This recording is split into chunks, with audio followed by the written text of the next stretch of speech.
22 दिसंबर भारतीय गणित दिवस।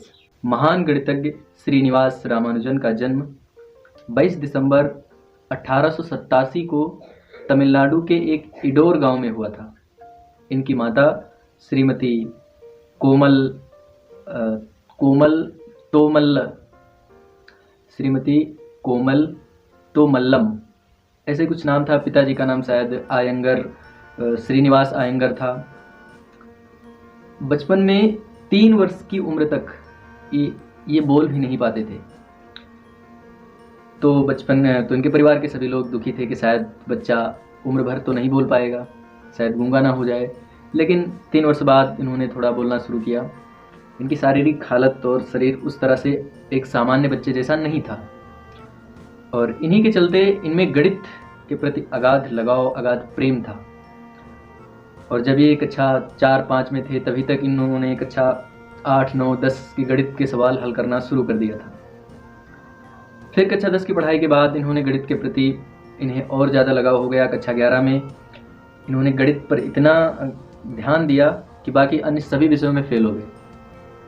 इस वजह से इनको मिलने वाली छात्रवृत्ति यानी स्कॉलरशिप वो भी नहीं मिली, जिस वजह से इनकी पढ़ाई छूट गई।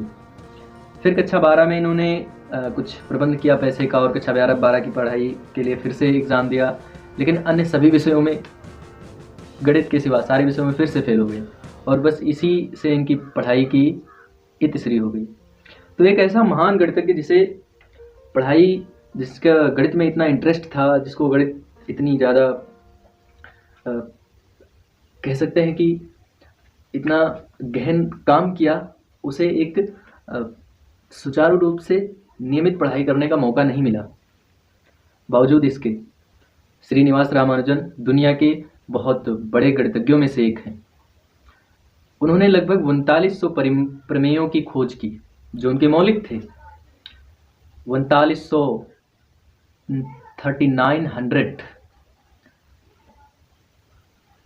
प्रोफेसर हार्डी नाम का एक व्यक्ति था जो इंग्लैंड में जो कैम्ब्रिज विश्वविद्यालय है वहाँ पर गणित में शोध करते थे। उनके कुछ प्रश्न थे जिनको कोई हल नहीं कर पा रहा था, और उनको हल किया था श्रीनिवास रामानुजन ने, जिसकी वजह से प्रोफेसर हार्डी भी इनके दीवाने हो गए। और उनके विशेष आग्रह पर कई बार उन्होंने पत्र व्यवहार के माध्यम से रामानुजन जी से बात की, उन्होंने इनको बुलाया। लेकिन वही बात, कुछ तो हमारे देश की परंपराएं कि समुद्र पार करके किसी दूसरे देश नहीं जाना, ऐसी परंपराएं थी। साथ ही साथ इकोनॉमिकली भी, आर्थिक रूप से रामानुजन सक्षम नहीं थे कि ये इंग्लैंड तक की यात्रा कर सकें। फिर हार्डी के अनुरोध पर ही इन्हें इंग्लैंड जाने की व्यवस्था की गई, क्योंकि उस वक्त हमारा देश इंग्लैंड सरकार का एक हिसाब से उपनिवेश था। इनको वहाँ गए, वहाँ पर प्रोफेसर हार्डी ने इनके लिए सारी व्यवस्था कर दी थी। इन्हें वहाँ वैसे तो कोई सामान्य दिक्कत नहीं थी, किंतु भारतीय जो जीवन शैली थी वो उन्हें वहाँ इंग्लैंड में नहीं मिल पा रही थी। ये शर्मीले, भारत में एक गांव का लड़का कोई अब लड़कियों से बात कहाँ कर पाता। वैसे ही इन्होंने ये भी आदर्श परिवार, आदर्श बालक, भगवान श्री राम वाले गुण थे इनके अंदर। तो इनका लाइफ, उनकी जो जीवन शैली थी वहाँ मैच नहीं कर रही थी, किंतु इनका काम था सिर्फ शोध कार्य करना गणित पर। तो इन्होंने बाकी चीज़ों से दूर रहे हमेशा, वो चाहे मदिरा हो, मांस हो, इन सब चीज़ों से।